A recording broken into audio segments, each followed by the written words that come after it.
자, 저한테 이 차가 안 팔리는 이유를 물어보신다면은 저는 이렇게 답변을 드리고 싶습니다. 이 차가 링컨이잖아요.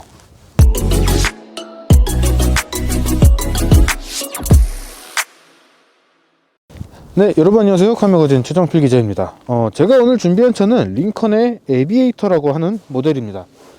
링컨이라는 브랜드가 얼마 전부터 이 모델명들을 바꾸기 시작을 했어요.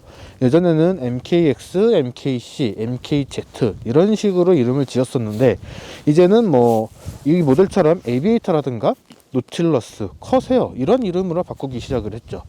세단 모델인 MKZ 같은 경우에는 아직 그대로 판매가 되고 있지만, 지금 판매되고 있는 SUV 모델들은 다 이런 식으로 이름이 다 바뀌게 되었습니다. 근데 가만히 살펴보면은 내년에 출시될 내비게이터라든가 지금 이 차 에비에이터, 요 아래 모델인 노틸러스, 맨 엔트리 트림인 커세어까지 이런 이름들이 전부 다 무언가 탈 것, 배나 비행기 이런 것들과 연관이 되어 있습니다. 이 차 같은 경우에는 항공기를 뜻하는 에비에이터라는 이름이 적용이 되어 있는데, 과연 비행기하고 어떤 닮은 점이 있는지 지금부터 살펴볼 수 있도록 하겠습니다. 우선은 외관을 살펴볼 텐데, 저는 이 차가 진짜 아메리칸 럭셔리라는 것을 잘 드러내는 그런 디자인을 갖고 있다고 생각을 합니다. 일단 얼핏 보기에도 굉장히 웅장하죠. 이 폭이 2m가 넘기 때문에 굉장히 덩치가 좀 있다 이렇게 표현을 할 수가 있는데, 적용되어 있는 요소들이 굉장히 이 덩치감을 한층 더 강조하는 그런 형태로 적용이 되어 있습니다. 사실 헤드램프 같은 경우에는 그냥 굉장히 심플하게 그냥 기능을 하면 된다 이런 식으로 들어간 것 같은데, 이 아래쪽으로 들어간 방향지시등을 굉장히 얇고 길게 배치를 했다거나, 크롬 그릴에다가 이 링컨의 이 방패 모양을 쭉 박아 놓으면서 더 웅장해 보이는 이런 이미지를 만들었다거나, 이 아래쪽으로 들어간 코너링 램프나 쭉 범퍼 아래쪽에 길게 들어간 크롬과 플라스틱 파츠를 이용을 해서 차 전체적으로 다 시선을 낮고 웅장하게 보이는 그런 디자인 요소들을 적용을 한 것을 확인할 수가 있습니다. 거기다가 지금은 낮이라서 안 보이는데, 밤에 이 차를 보게 되면은 요 방패 로고 쪽에, 링컨도 이 부분을 스타로고라고 하는데 이쪽 부분에 불이 들어옵니다. 그래가지고 멀리서 봐도 저거는 링컨이구나, 낮에 봐도 밤에 봐도 알 수 있는 그런 구성을 가지고 있죠. 자, 옆에서 봐도 존재감은 좀 대단하다 이렇게 이야기를 하고 싶습니다. 차의 전체 길이는 5m가 넘어요. 5056mm고 이 휠베이스도 3m가 넘거든요. 이렇게 긴 차체, 긴 휠베이스, 그러니까 다르게 이야기를 하면은 실내 공간 정말 넓다 이렇게도 이야기를 할 수가 있습니다.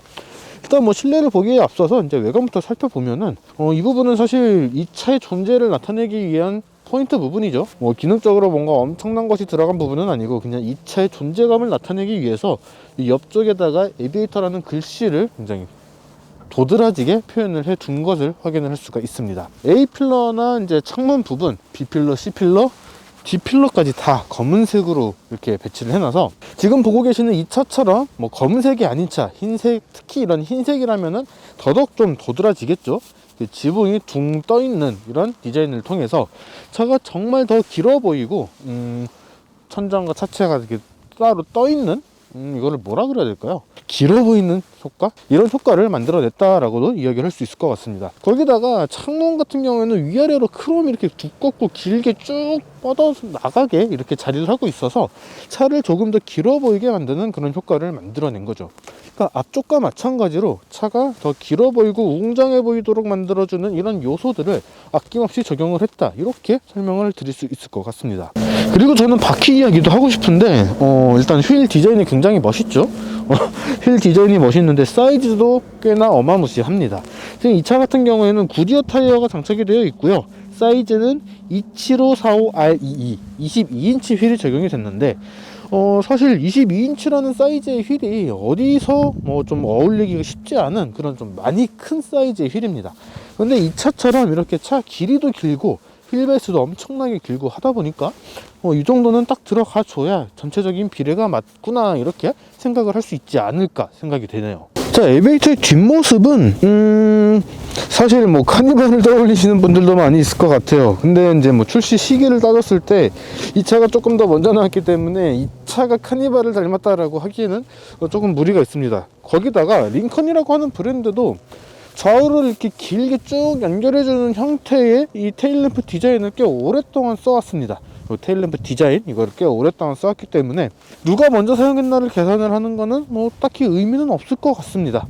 거기다가 링컨이라는 브랜드 역시 이렇게 좌우를 길게 쭉 뻗어가는 이런 디자인을 꽤 오래 전부터 사용을 했기 때문에 누가 먼저 사용을 했는가 라는 것을 따지는 것은 딱히 의미는 없을 것 같다라는 생각이 들어요. 그리고 이제 링컨이라고 하는 브랜드의 레터링을 좀 길게 띄엄띄엄해서 좀 길게 배치를 하고 이 테일램프와 테일램프 아래에 들어간 길다란 크롬, 이 범퍼 아랫부분에도 들어간 크롬과 플라스틱 범퍼 등을 이용을 해서 앞모습과 마찬가지로 그냥 좌우로 나 넓어요 라는 것을 그냥 강렬하게 표현을 하는 그런 디자인이 적용이 됐습니다.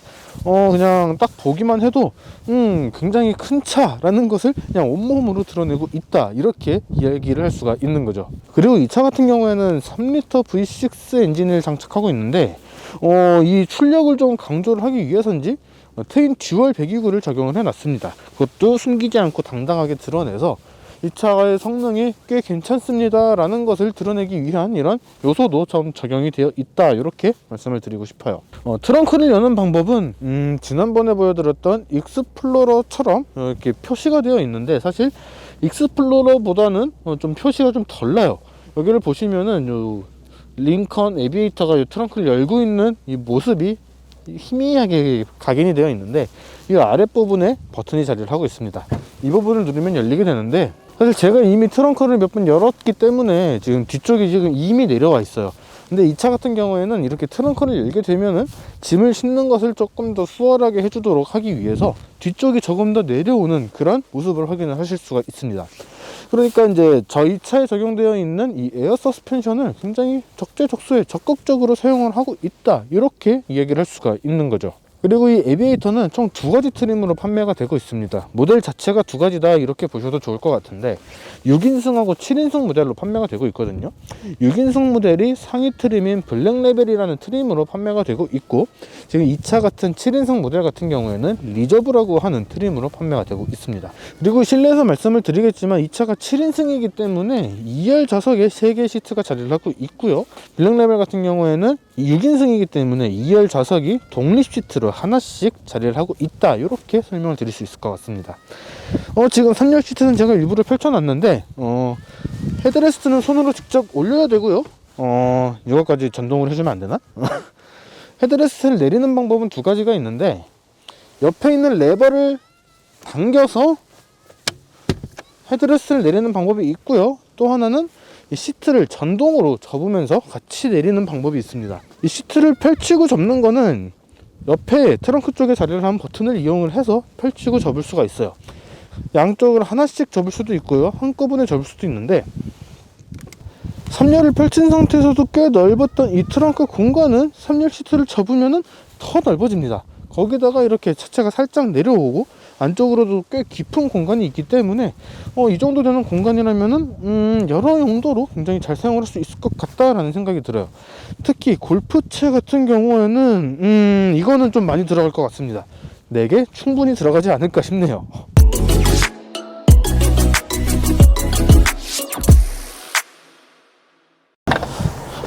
오.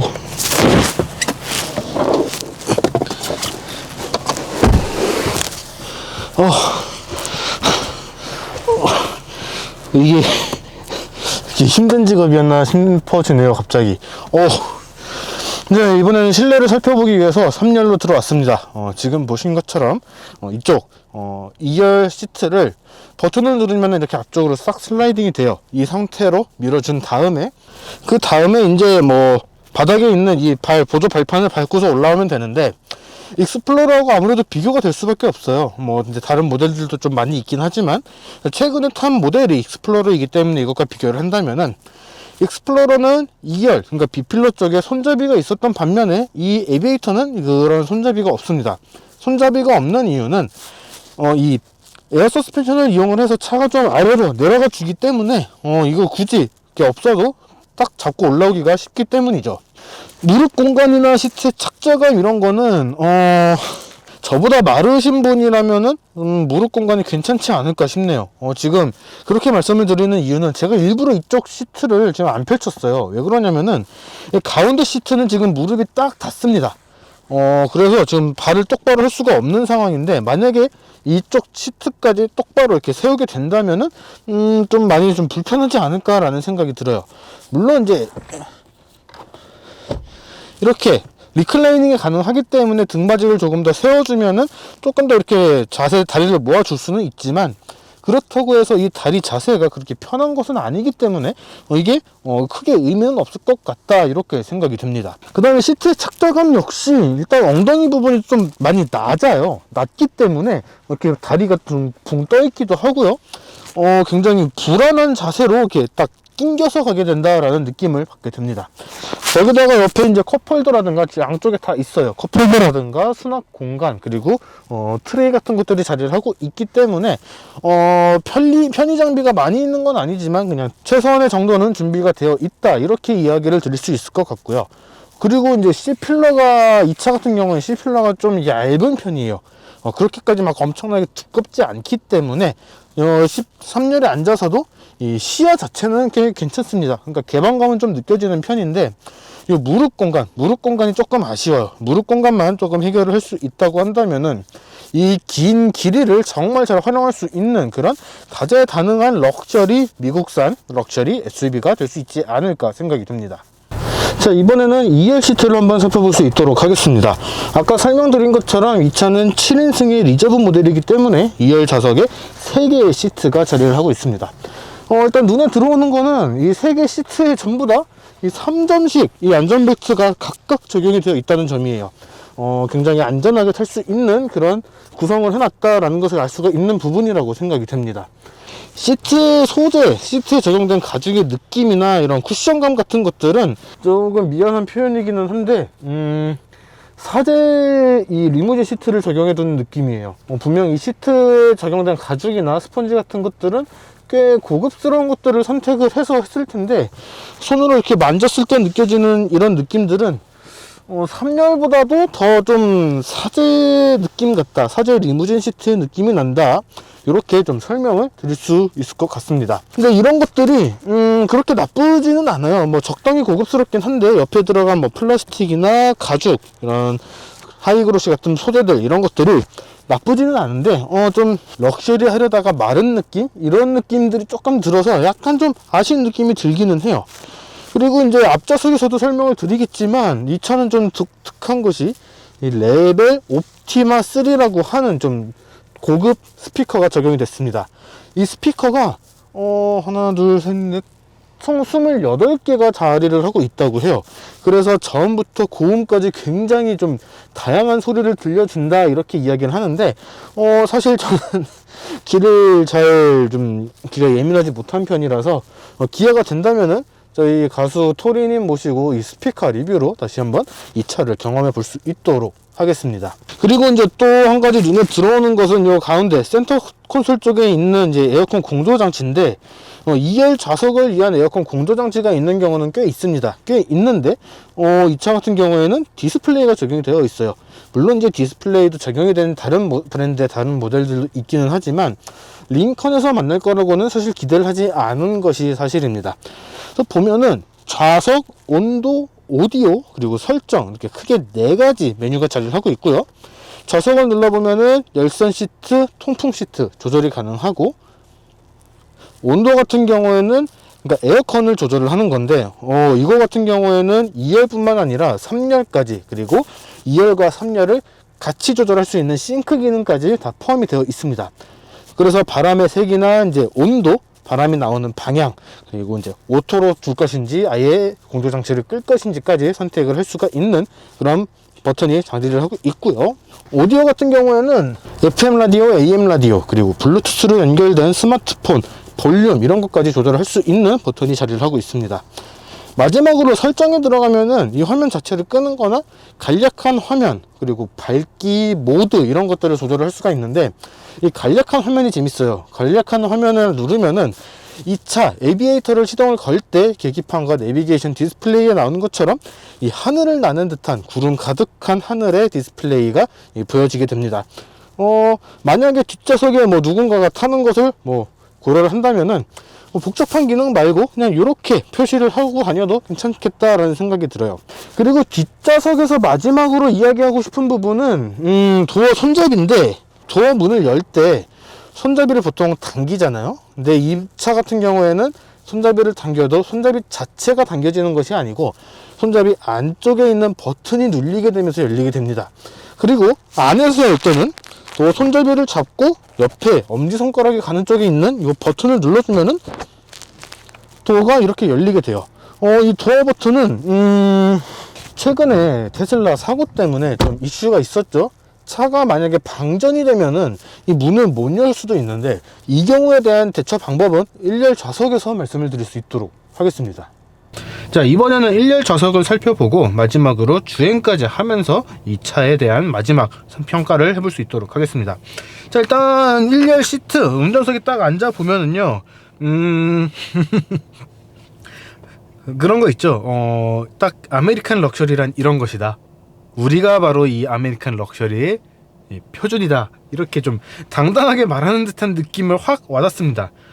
일단은 제 앞에 원목 테이블 하나가 거대한 게 있는 느낌이에요. 원목 테이블이 있어서 이렇게 넓게 이 사장님, 회장님처럼 이렇게 딱 앉아있다라는 느낌이 들 정도로 굉장히 넓은 공간을 차지를 하고 있습니다. 거기다가 이제 여기 적용된 가죽이나 이제 플라스틱, 원목 느낌의 이런 느낌들, 지금 더 컬러 때문에 더 그렇게 느껴지는 것 같은데, 이런 것들이 꽤나 고급스럽게 적용이 되어 있다, 이렇게 말씀을 드릴 수 있을 것 같습니다. 이 부분에 약간 좀 홈이 파져 있어가지고 뭐 손잡이처럼 쓸 수 있을 것 같기도 하고, 뭐 핸드폰 정도 이렇게 올려놓는 용도로도 쓸 수 있을 것 같은데, 뭐 실제로 핸드폰은 올려놓지 않는 거를 추천드릴게요. 여기가 약간은 좀 거치하기에는 적합하지 않게 되어 있어서 뭐 제 말씀을 들으시고 진짜로 이 핸드폰을 올려주셨다가는 뭐 떨어진다거나 뭐 사고로 이어질 수 있을 것 같기 때문에 핸드폰은 올리지는 말아 주시기를 바라겠습니다. 그다음에 이제 센터 콘솔 쪽도 꽤나 이제 눈에 들어오는 부분들이 있는데, 일단 전체적으로는 아까 말씀드린 것처럼 좌우로 길게 뻗어가는 수평형 레이아웃이 적용되어 있고, 뭐 이제 글씨나 이런 것들이 꽤 좀 깔끔하다고 해야 될까요? 미국차답지 않다고 좀 느껴지기도 하는데 상당히 깔끔하게 적용이 됐습니다.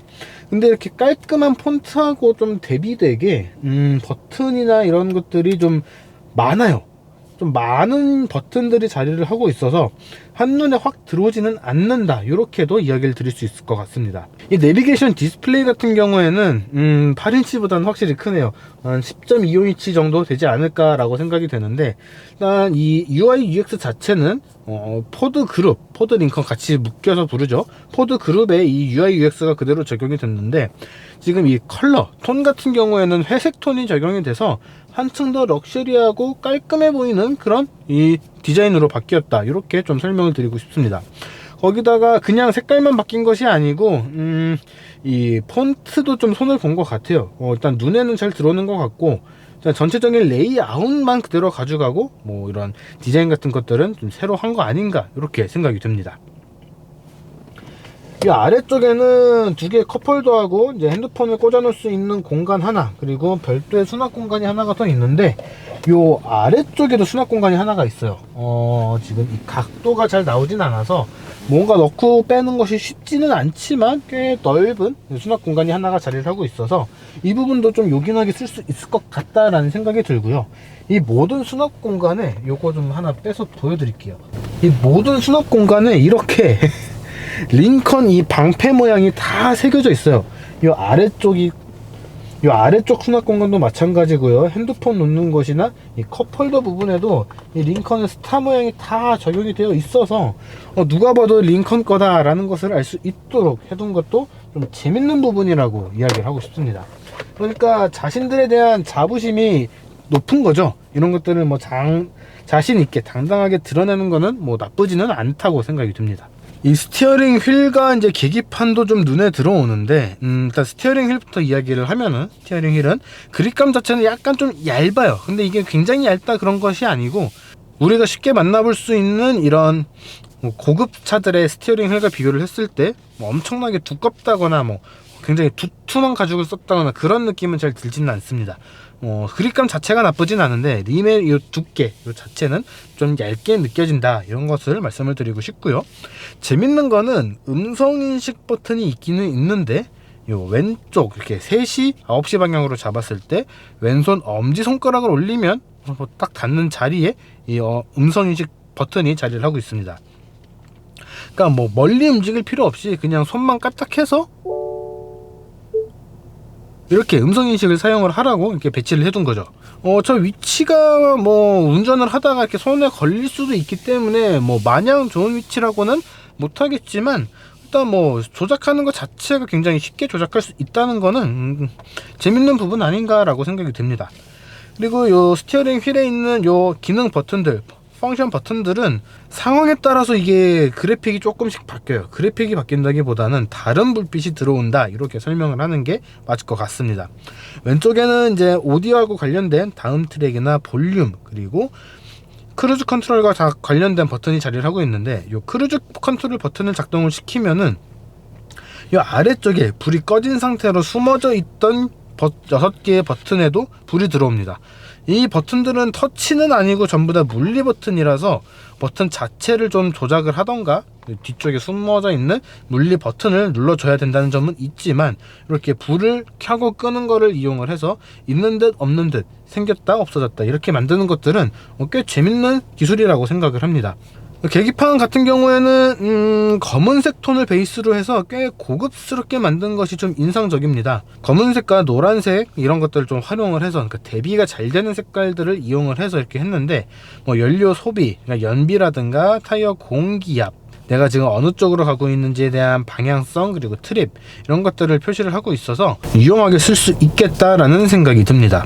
요 뒤에 패들 시프터도 장착이 되어 있고요. 스티어링 휠의 요 높이는 전동식 텔레스코프로 조절이 가능합니다. 그리고 앞좌석도 이제 뒷좌석과 마찬가지로 버튼식으로 문을 여는 이런 방식이 적용이 되어 있고요. 시트를 조절하는 게 좀 재밌는데, 등받이를 2단계로 나눠서 조절을 할 수가 있습니다. 이 시트를 조절하는 레버는 이 도어 쪽에 자리를 하고 있는데, 시트의 높낮이도 조절이 가능하고요.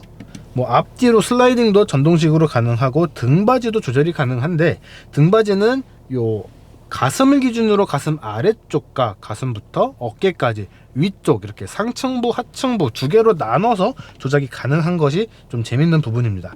거기다가 이 허벅지 부분을 조절할 수 있는 버튼이 따로 있는데, 이 허벅지 조절까지 가능한 차들이 꽤 있거든요. 그런데 이게 왼쪽 오른쪽 따로 이렇게 배치가 되어 있는 거는 또 처음 봤습니다. 자, 이렇게 해서 좀 실내까지 살펴봤습니다. 그러면은 이제 이 차를 좀 직접 운전을 해봐야겠죠. 이 차 직접 운전을 하면서 또 어떤 매력이 있는지, 이 차의 성능은 어떤지 한번 알아볼 수 있도록 하겠습니다.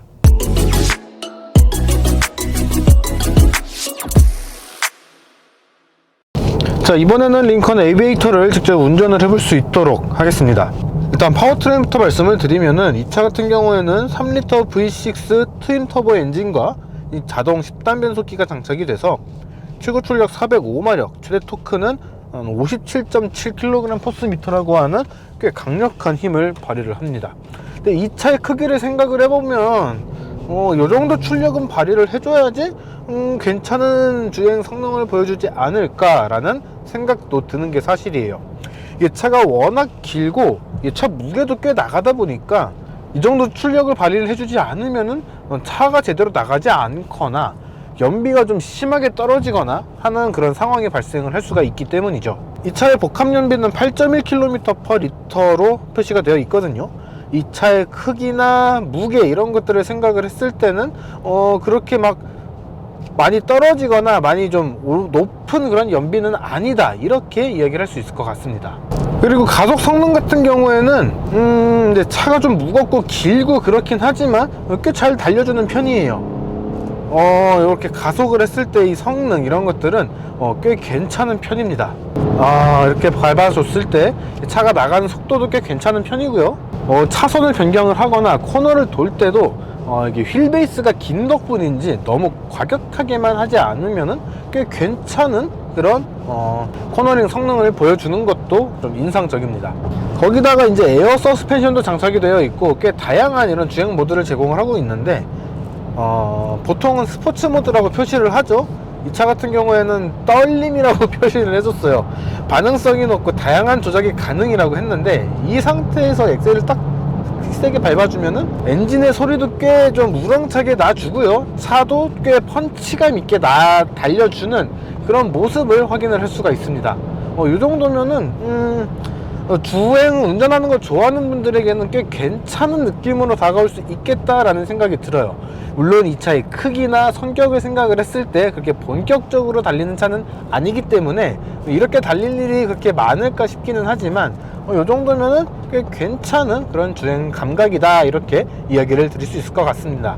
그리고 이 차는 밖에서 들어오는 이 진동과 소음도 꽤 적은 편이에요. 앞유리하고 뒷유리 다 이중접합 차음유리가 적용이 돼서 밖에서 들어오는 소리 꽤 잘 걸러주는 편이고요.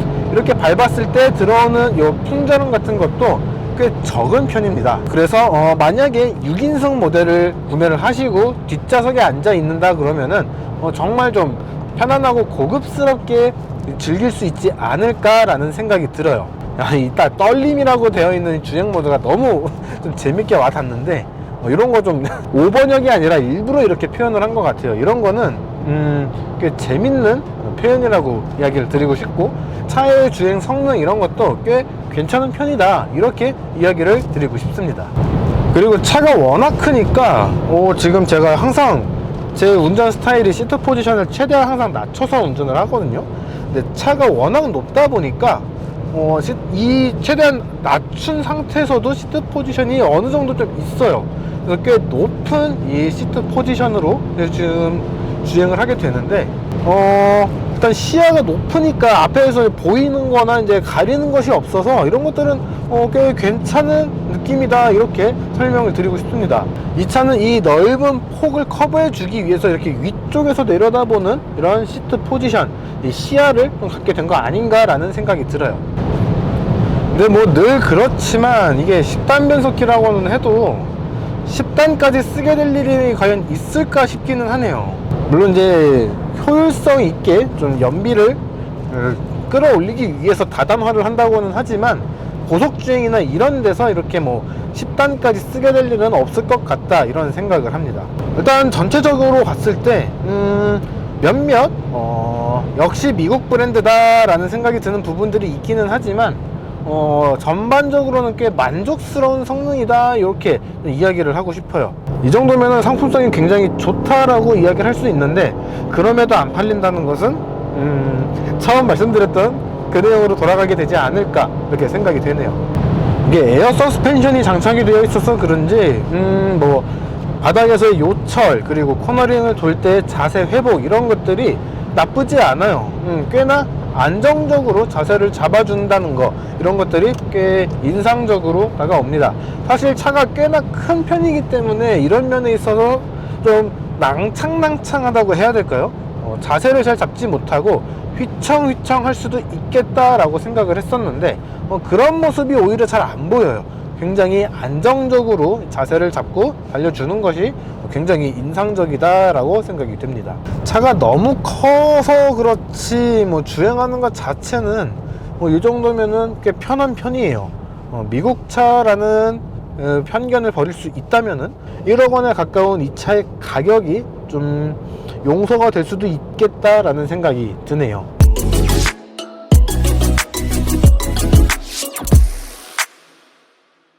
자, 이렇게 해서 링컨의 에비에이터를 좀 시승을 해봤습니다. 사실 이 차의 가격대가 이 리저브 모델만 하더라도 8,500만원, 세금이나 뭐 이런 것들을 따진다면은 실구매가가 1억 원에 육박을 하기 때문에 섣불리 선택하기가 쉽지는 않아요. 왜냐면은 1억 원이라고 하는 가격대에서는 선택지가 너무 많아지기 때문이죠. 그런데 여러분들이 만약에 이런 아메리칸 럭셔리를 제대로 즐기고 싶다 하신다면은 이 링컨의 에비에이터는 분명 괜찮은 선택지가 될 수 있습니다. 만약에 이보다 더 웅장하고 더 강렬한 아메리칸 럭셔리를 원하신다면은 내년에 출시가 될 이 링컨의 내비게이터까지 기다리셔야겠지만, 그렇게까지 큰 사이즈는 필요 없다라고 하신다면은 이 에비에이터는 꽤 괜찮은 선택지가 될 수 있을 거라고 생각을 합니다. 자, 꼭 시승을 통해서 경험을 해보시기를 추천을 드리면서 저는 여기서 인사드릴 수 있도록 하겠습니다. 지금까지 카메거진 최정필 기자였습니다.